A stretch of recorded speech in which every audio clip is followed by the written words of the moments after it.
नमस्कार, मंडल news bulletin में आपका स्वागत है। आइए पेश करते हैं आज के कुछ प्रमुख व मुख्य समाचार। अमरावती जिले के विकास में मील का पत्थर साबित हो सकने वाला बेलोरा स्थित अमरावती विमानतल अब यात्री उड़ानों को शुरू करने के लिए पूरी तरह से तैयार हो गया है, जिसके लिए राज्य सरकार द्वारा आवश्यक तैयारियां शुरू कर दी गई हैं। आगामी रविवार 30 मार्च को अमरावती विमानतल पर टेस्ट राइड ली जाएगी और इंदौर से अमरावती के बीच ATR 72 विमान की फ्लाइट का परीक्षण किया जाएगा। फिर विमानतल पर दोबारा 2 तकनीकी परीक्षण किए जाएंगे और फिर आगामी अप्रैल माह में अमरावती से मुंबई के बीच ATR 72 विमान सेवा शुरू की जाएगी। ऐसी तैयारी विमानतल प्राधिकरण द्वारा की जा रही है। इसके साथ ही विमानतल परिसर में सुरक्षा हेतु ग्रामीण पुलिस अधीक्षक द्वारा 1 पुलिस निरीक्षक सहित 24 पुलिस कर्मचारियों की नियुक्ति करने का निर्णय लिया गया है, जिसके तहत आज मंगलवार 25 मार्च से ही बेलोरा विमानतल परिसर में ग्रामीण पुलिस का दल 3 शिफ्ट के तहत 24 घंटे हेतु सुरक्षा के लिए तैनात कर दिया गया। चूंकि अब अमरावती विमानतल परिसर में पूर्णकालिक पुलिस सुरक्षा तैनात हो गई है, जिसका सीधा मतलब है कि इस विमानतल से जल्द ही हवाई सेवा शुरू होने जा रही है। गत रोज अमरावती के दौरे पर पहुंचे जैन अल्पसंख्यक विकास आर्थिक महामंडल के अध्यक्ष ललित गांधी ने जिलाधीश सहित जिला प्रशासन के प्रमुख अधिकारियों के साथ एक समीक्षा बैठक में हिस्सा लिया, जिसके उपरांत मीडिया कर्मियों से बातचीत में उन्होंने कहा कि जैन समाज की धार्मिक व सामाजिक सुरक्षा तथा शैक्षणिक व आर्थिक सक्षमीकरण को ध्यान में रखते हुए राज्य सरकार द्वारा पहली बार राज्य में जैन अल्पसंख्यक आर्थिक विकास महामंडल की स्थापना की गई। इसके जरिए जैन समाज को सरकारी योजनाओं की जानकारी देने के साथ ही जैन समाज हेतु सरकारी योजनाओं पर प्रभावी रूप से अमल किया जाएगा। साथ ही जैन समाज के प्रातिनिधिक क्षेत्रों का संवर्धन व जीर्णोद्धार करने हेतु निधि भी उपलब्ध कराई जाएगी। वहीं इससे पहले जैन अल्पसंख्यक विकास आर्थिक महामंडल के अध्यक्ष ललित गांधी ने जिला प्रशासन के अधिकारियों को वर्ष 2019 से VMB परिसर में बनकर तैयार लेकिन बंद पड़े सरकारी जैन छात्रावास को लेकर फटकार भी लगाई। इस समीक्षा बैठक में आंकड़ों को लेकर गड़बड़ी सामने आने पर अध्यक्ष गांधी ने अपनी नाराजगी भी जताई। इस अवसर पर जिलाधीश सौरभ कटियार ने आगामी बैठक तक सब कुछ ऑलवेल करने का आश्वासन आयोग के अध्यक्ष ललित गांधी को दिया।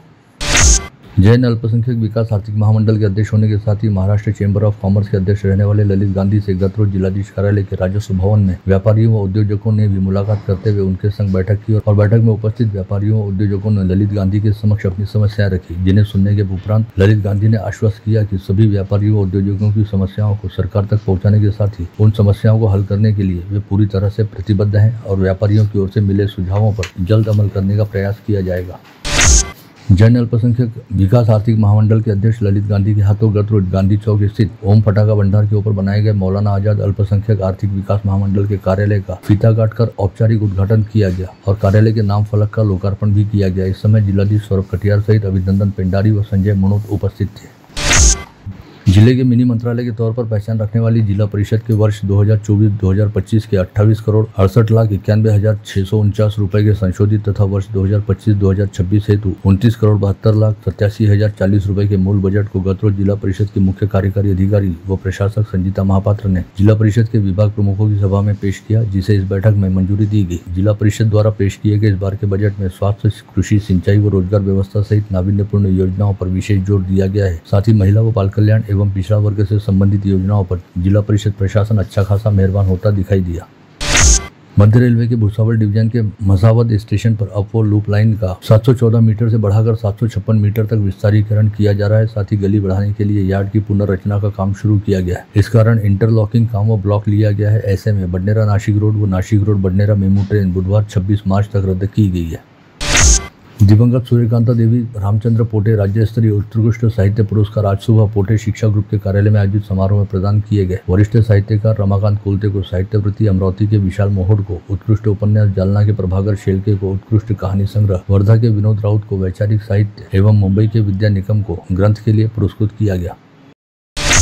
अचलपुर के भूतपूर्व विधायक बच्चू कडू द्वारा रायगढ़ जिले के पाचड़ में किए गए आमरण अनशन आंदोलन राज्य सरकार बुरी तरह सकपका गई और आनंद फानंद में प्रदेश के वरिष्ठ मंत्री भरत गोगावाले को चर्चा के लिए प्रहार के नेता बच्चू कडू के पास भेजा गया। बच्चू कडू ने मुख्यमंत्री देवेंद्र फडणवीस से फोन पर बातचीत पश्चात अपना अनशन। उस समय अनेकों दिव्यांग एवं किसान उपस्थित थे।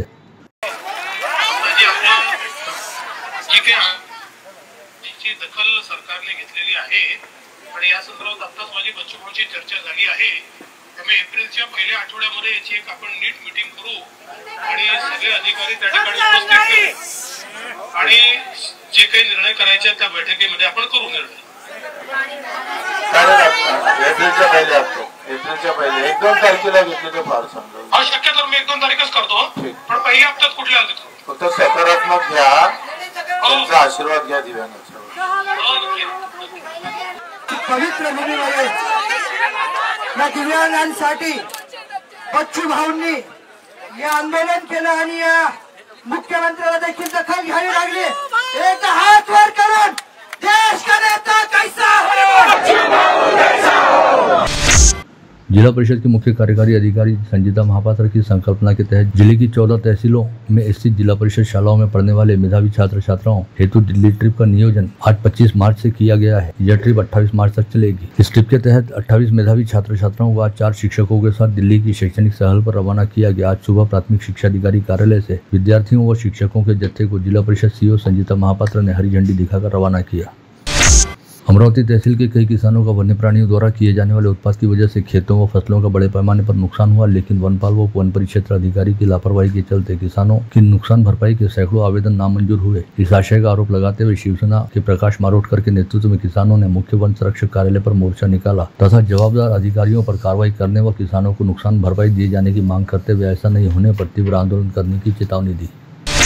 महानगर पालिका का संपत्ति कर चुकाने के लिए नागरिकों को जुर्माने में मिल रही 25% राहत की समय सीमा अब मात्र 5 दिन शेष रह गई है। आयुक्त कलंदर ने 31 मार्च की डेडलाइन से पहले संपत्ति कर अदा करने का आह्वान शहरवासियों से किया है। साथ ही बताया है कि जिन प्रतिष्ठानों, संस्थाओं व नागरिकों पर हाउस टैक्स के लाखों रुपए बकाया है, ऐसे टॉप 10 बकायादारों की सूची महानगर पालिका प्रकाशित करने जा रही है, जिनके खिलाफ 31 मार्च के बाद मनपा की कार्रवाई में तेजी आएगी। मनपा द्वारा बीओटी के तत्व पर निर्मित व्यापारी संकुलों की लीज को खत्म हुए 6-7 वर्ष बीत चुके हैं, परंतु जीआर व अधिसूचना के बीच विरोधाभास की वजह से अब तक इन संकुलों की दुकानों का नया किराया निश्चित नहीं हुआ, जिससे दुकानदारों की ओर लाखों रुपए के किराए की वसूली अभी तक बाकी है। वहीं दूसरी ओर संपत्ति कर भरने में देरी होने पर संपत्ति धारकों को जुर्माना लगाने वाले महानगर पालिका के प्रशासन व सरकार ने व्यापारियों को ढील दी है, ऐसी चर्चा है। इन दिनों तापमान लगातार बढ़ रहा है और अधिकतम तापमान 40 डिग्री सेल्सियस तक पहुंच गया है। साथ ही आगामी 3 माह में पारा काफी अधिक ऊंचा उठेगा। इसे ध्यान में रखते हुए जिला परिषद स्वास्थ्य विभाग काफी सतर्क हो गया और सीईओ संजीता महापात्र ने सभी 59 प्राथमिक स्वास्थ्य केंद्रों में उष्माघात कक्ष स्थापित कर वहां आवश्यक दवाइयां रखने की सूचना दी है। जिला वकील संघ के वार्षिक चुनाव में अध्यक्ष पद हेतु सुनील देशमुख व हरीश निम्बालकर के बीच सीधी भिड़ंत होने जा रही है। आज दोपहर 1 बजे तक विड्रॉल की समय सीमा थी, जिसमें केवल एकमात्र नामांकन धनंजय तोटे का विड्रॉल हुआ। तोटे उपाध्यक्ष पद के लिए मैदान में उतरे थे। तोटे ने चुनाव लड़ने के लिए चुनाव शिकायत निवारण समिति के पास याचिका भी लगाई थी और समिति ने तोटे के पक्ष में आदेश दिया था, लेकिन इसके बावजूद उन्होंने अपना नाम पीछे लिया। अमरावती जिले की 12 सहकारी संस्था की चुनावी प्रक्रिया 23 मार्च से शुरू हुई। इसमें 10 सेवा सहकारी सोसाइटी सहित 2 पद संस्थाओं का समावेश है। इन संस्थाओं के लिए 27 अप्रैल को मतदान होगा। साई झूलेलाल वेलफेयर फाउंडेशन और झूलेलाल जयंती महोत्सव समिति ने आगामी रविवार 30 मार्च को दोपहर 4 बजे भव्य झूलेलाल जयंती शोभा यात्रा निकालने की घोषणा आज दोपहर पत्रकार परिषद में की। इस समय समिति के सभी पदाधिकारी उपस्थित थे, जिन्होंने दावा किया कि सभी पंचायत व मार्केट एसोसिएशन के पदाधिकारी व सदस्य अपने इष्ट देव झूलेलाल साईं के जन्मोत्सव में बड़े उत्साह के साथ शामिल होंगे। उद्योगों को सक्षम मानव संसाधन तथा शैक्षणिक संस्थानों के बेहतरीन प्लेसमेंट के अवसर उपलब्ध कराने के निर्णयानुसार आगे की कार्रवाई के लिए कल बुधवार 26 मार्च को 4 बजे MIDC एसोसिएशन कार्यालय में पहली बैठक का आयोजन किया गया है। इस आशय की जानकारी MIDC इंडस्ट्रियल एसोसिएशन के अध्यक्ष किरण पातुरकर द्वारा दी गई। भाजपा के ग्रामीण जिलाध्यक्ष व राज्यसभा सांसद अनिल बोंडे की संकल्पना के तहत पूरे साल भर चलाए जाने वाले सांसद रक्तदान अभियान के तहत आज भाजपा व्यापारी सेल के अध्यक्ष मयंक शर्मा के जन्मदिवस उपलक्ष्य में परतवाड़ा के सदर बाजार में रक्तदान शिविर का आयोजन किया गया, जिसमें 24 यूनिट रक्त संकलित हुआ। साल भर चलने वाले इस रक्तदान अभियान में दैनिक अमरावती मंडल व दैनिक मातृभूमि द्वारा मीडिया पार्टनरशिप की भूमिका निभाई जा रही है। अमरावती शहर के मूसाजी कंस्ट्रक्शन कंपनी के संचालक व सामाजिक कार्यकर्ता मिलिंद मानकर ने आज छत्रपति संभाजी नगर के जिलाधीश दिलीप स्वामी का जन्मदिवस रहने के चलते उन्हें अमरावती से छत्रपति संभाजी नगर पहुंचकर जन्मदिवस की शुभकामनाएं दी। इस समय मिलिंद मानकर के मित्र राजू डवरे भी उपस्थित थे। माहेश्वरी पंचायत के चुनाव इस वर्ष लिए जाएंगे, जिसके लिए माहेश्वरी पंचायत की सदस्यता सूची अपडेट करने हेतु मनपा क्षेत्र में रहने वाले समाज बंधुओं से आगामी 31 मार्च तक सदस्यता ग्रहण करने का आह्वान माहेश्वरी पंचायत द्वारा किया गया है। अमरावती शाक द्वीपीय ब्राह्मण महिला मंच की ओर से गणगौर बिंदोरे का आयोजन किया गया। यह इस आयोजन का दूसरा वर्ष था। उर्दू एजुकेशन एसोसिएशन के अध्यक्ष और राष्ट्रवादी कांग्रेस पार्टी के पूर्व नगर सेवक सैयद आसिफ हुसैन द्वारा प्रतिवर्ष अनुसार इस वर्ष भी शानदार इफ्तार पार्टी का आयोजन किया गया। इफ्तार पार्टी में उर्दू एजुकेशन एसोसिएशन संस्था द्वारा संचालित स्कूलों के शिक्षकों व शिक्षकेतर कर्मचारियों सहित कई गणमान्य नागरिकों की उपस्थिति रही। इफ्तार पार्टी में सैकड़ों रोजेदारों ने एक साथ इफ्तार किया और सामूहिक नमाज अदा की। शहर के पश्चिमी क्षेत्र में पवित्र रमजान माह की रौनक बढ़ गई। इफ्तारी के बाद देर रात तक खरीदारी हो रही है और मार्केट में चहल पहल दिखाई दे रही है। ऐसे में पुलिस महकमे ने सुरक्षा व्यवस्था का जिम्मा संभाल रखा है। इस क्षेत्र में लगातार पुलिस पेट्रोलिंग के साथ ही सुरक्षा पर ध्यान दिया जा रहा है। आगामी रविवार 30 मार्च को गुड़ी पड़वा के अवसर पर ग्राहकों की सेवा हेतु सराफा बाजार पूरा दिन खुला रहेगा। ऐसी जानकारी सराफा एसोसिएशन के अध्यक्ष राजेंद्र भरसाली व सचिव सीमेश श्रॉफ ने आज दोपहर अमरावती मंडल को दी और बताया कि ग्राहकों को मुफ्त खरीदी का अवसर मिले, इस सोच को सामने रखते हुए रविवार को सराफा मार्केट नियमित रूप से खुला रखने का निर्णय लिया गया है।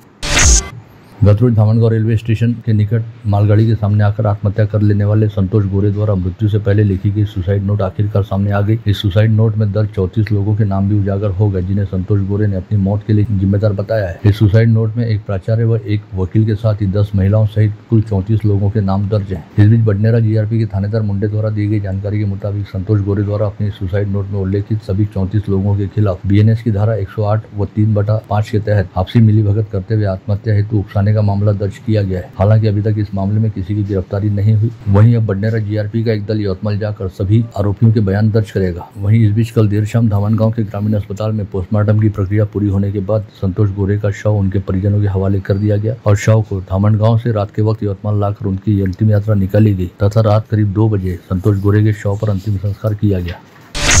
विगत 9 मार्च को धामनगांव रेलवे में साई स्टोन क्रशर के दीवान जी संतोष चावले को 2 अज्ञात लोगों ने चाकू का दाग दिखाकर मजदूरों के वेतन हेतु थैली में रखे 2,88,000 रुपए की नगद रकम को लूट लिया था। इस मामले की जांच करते हुए ग्रामीण अपराध शाखा के दल ने वारदात को अंजाम देने वाली टोली के 3 सदस्यों को गिरफ्तार किया। पकड़े गए आरोपियों के नाम कृष्णा पंचेश्वर व खुशहाल थूल नागपुर के तथा शैलेश राठौड़ धामनगांव रेलवे के रहने वाले हैं, ऐसा पता चला है। ये तीनों आरोपी पेशेवर अपराधी हैं, जिनके खिलाफ पहले से कई संगीन मामले दर्ज हैं।